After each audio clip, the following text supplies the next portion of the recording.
This presentation is for Meow Mart by Amanda Vandenhoevel. Business process automation is what I'm going to be talking about.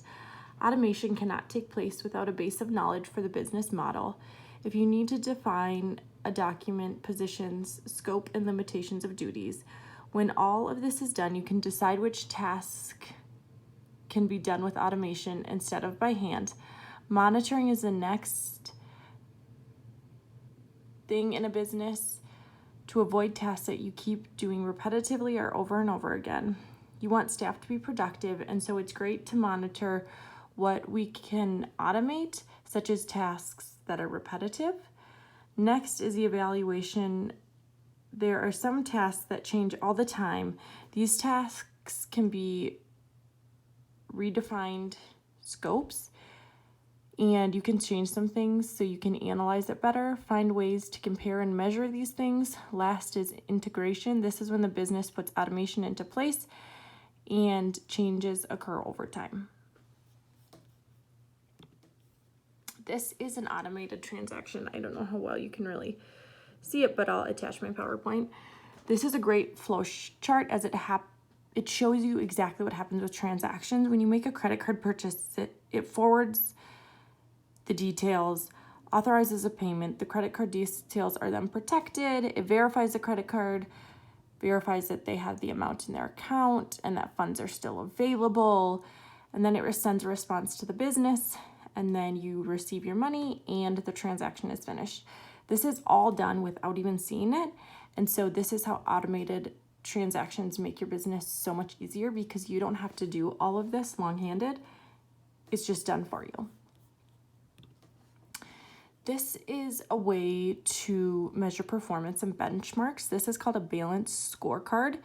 The balanced scorecard is what I'm going to use to measure this. The financial perspective is what a business wants financially. We will measure this throughout the year. A customer perspective is what they think of the product. Are they liking it? Are they not liking it? Why?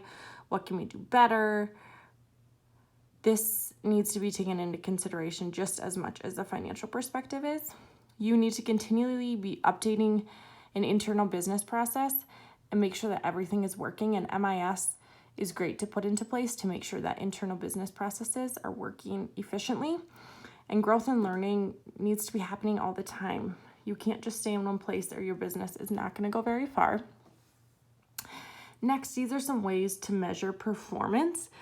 Punctuality is something that is very important when measuring performance. Employees who are late to things are probably not meeting their expectations. You need to take care of things right away to make sure that they're doing their job to the full potential. Quality of work, measuring their performance. How are they doing on completing projects? Are they completing them well? Are they getting them done on time?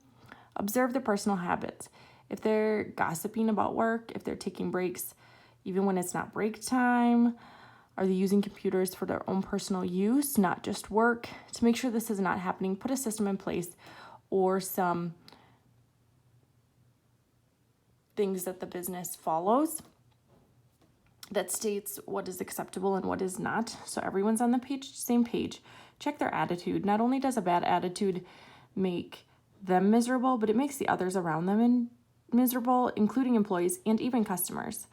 Lastly, review personal presentation. How are they dressed? Are they dressing appropriately for work? Is their appearance reflecting carelessness, or can you tell that they care about their job just by how they dress? This is the disaster recovery. I ranked fire as the probability of 1, but the impact 5. Fires are a low risk but can cause significant damage.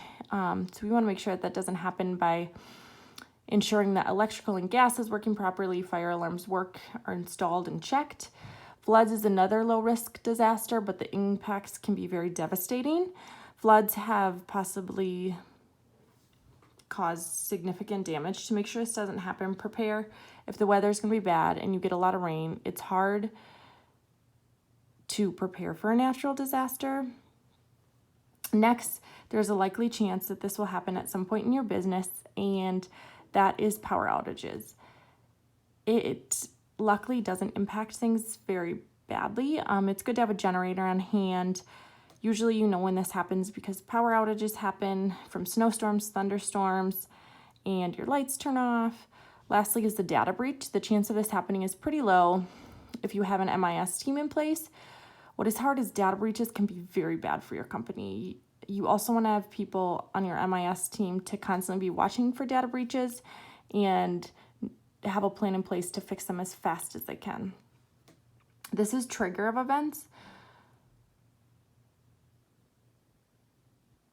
Fire alarms will trigger you to be aware of a fire. The flood, if weather's looking like a lot of rain is possible, be prepared to deal with possible flooding. Power outages, the trigger is usually the weather, but computers stop working, lights will turn off. Lastly, a data breach, credit card information is stolen, and other data from your business got into the wrong hands.